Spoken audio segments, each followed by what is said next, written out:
Welcome to Cinema Gulp. I'm the overeater. And I'm the feast. And today we're going to discuss whether the glass is half full or half empty.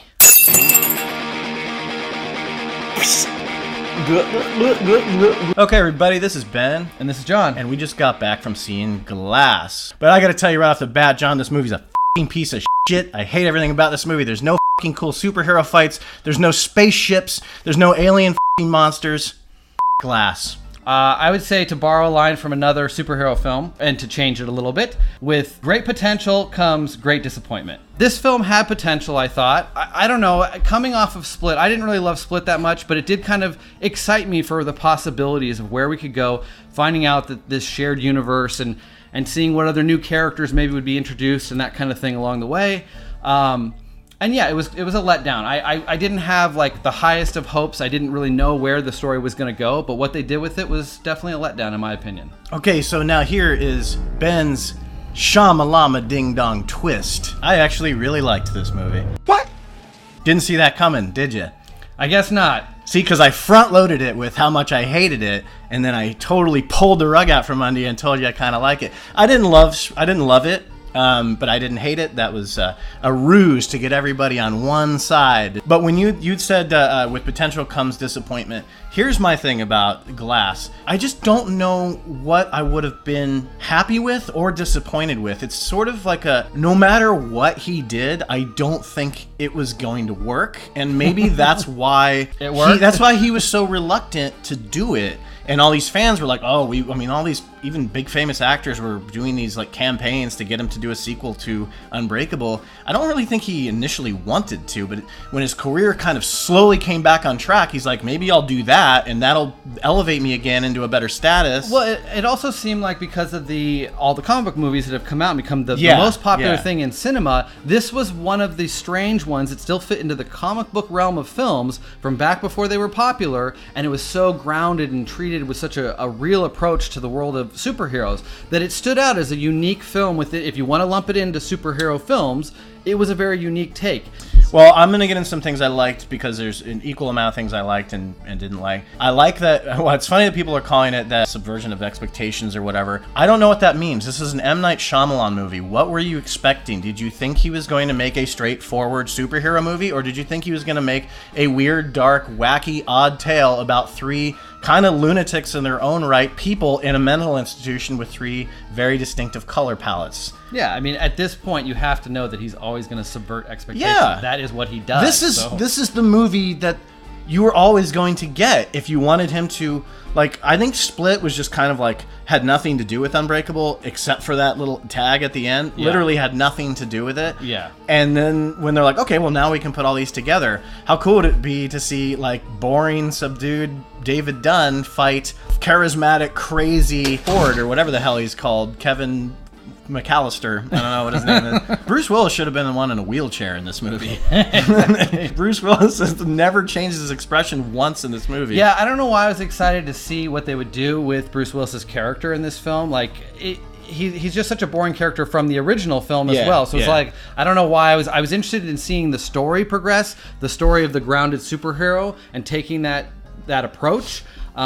Which they kind of threw out the window a little bit in this movie. I feel like it doesn't stay as grounded, especially by the time you get to the finale. It is certainly not grounded the way I would have liked to have seen it from that first film. That's the thing that stood out the best from the first film, was the approach to the storytelling.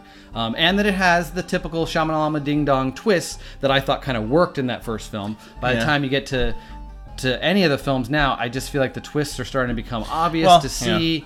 And he's having to do a few of them because he can't just have one. He has to, like you're saying, have a twist that turns into another twist by the end of the film. That was this movie in a nutshell. Yeah. The last 15 minutes is, oh, here's the twist? Nope, that's twist part 1. And then there's twist part 2 and part 3. Yeah.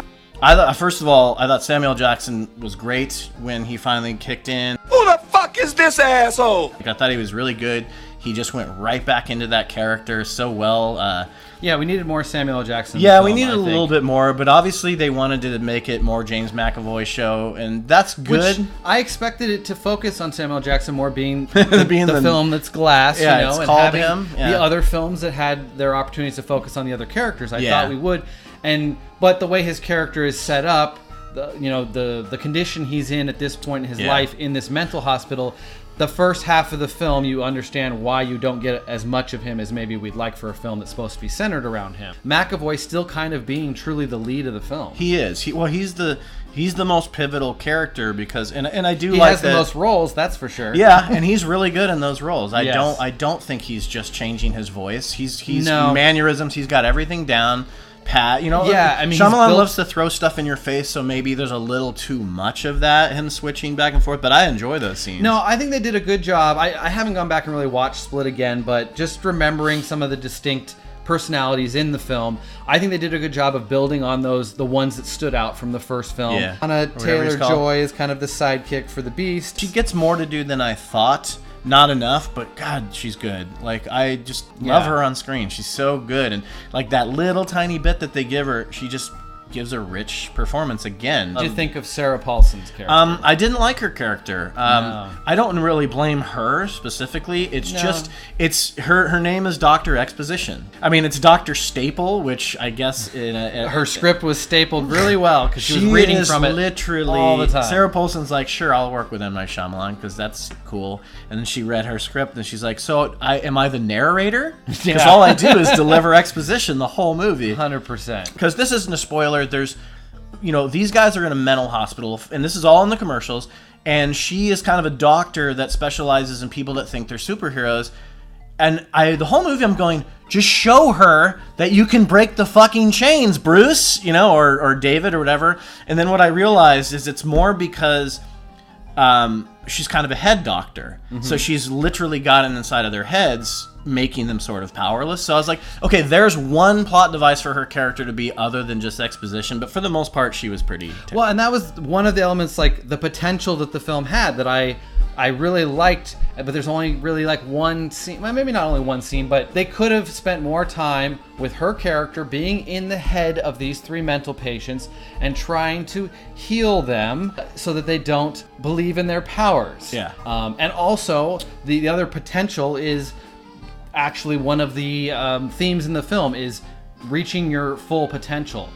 That is handled well in the film to some degree, but again, it could have been done better. That's one of the themes that I thought worked. The reason I'm not disappointed and the reason that I kind of like this movie is because I wanted an M. Night Shyamalan movie. I didn't care what it was a follow-up to or if it was going to be his superhero movie. I wanted an M. Night Shyamalan movie because I find his direction, not in every single frame of his films. He's never had a perfect film, but I think he's ambitious. I think he's very Hitchcockian. I think when he is committed and he's really doing he's bringing out that Shyamalama-verse, he crushes it with eerie tension and mood and atmosphere. And granted, he doesn't have Deakins anymore shooting his stuff. His stuff doesn't pop quite as much as it used to. Everything is set in a way that, like I said, this didn't need to connect to Split, whatever.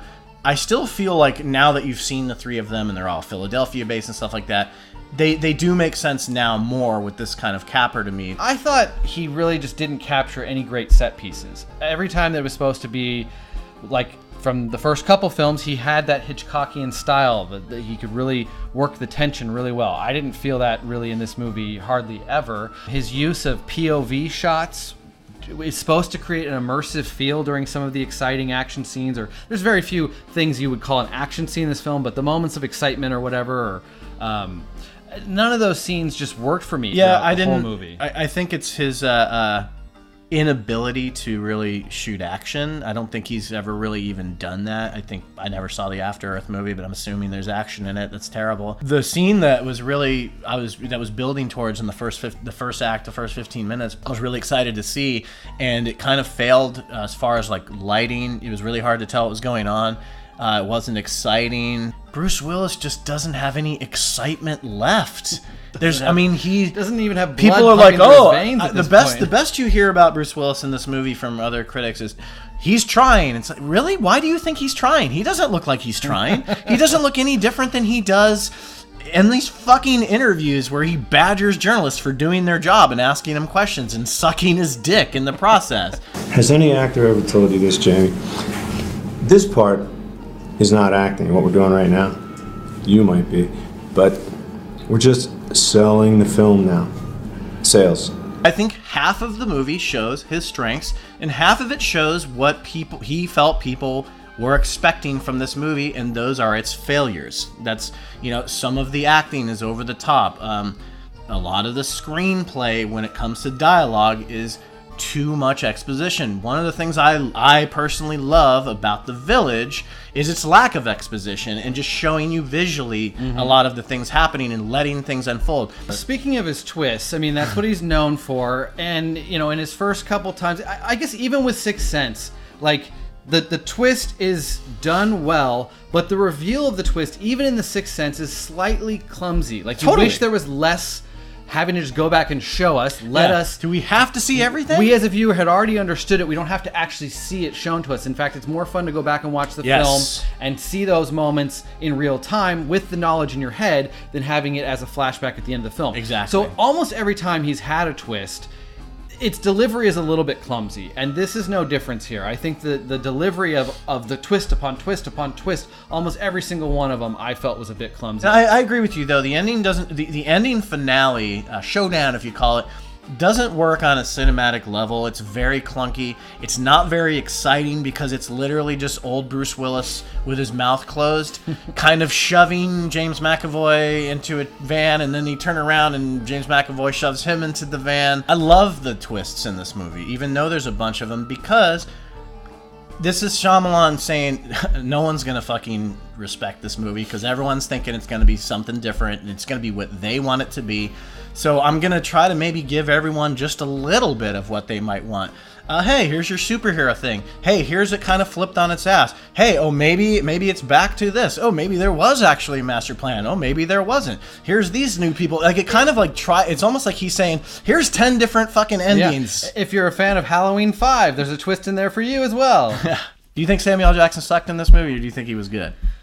He wasn't given enough to do for being a film titled Glass. He still looked great in his Superfly purple Prince pimp outfit. That thing is the best. When he rolls out in that thing towards the end, it was like, yes, that is. I want been that. In there for 19 years. Apparently, it's good to see him not just being straight Samuel L. Jackson though. Like, yes, he's given an opportunity to act. He's a good bit. in Shyamalan and he's good in Tarantino. Like, he can kind of branch off a little bit, right, Sam? Fuck you.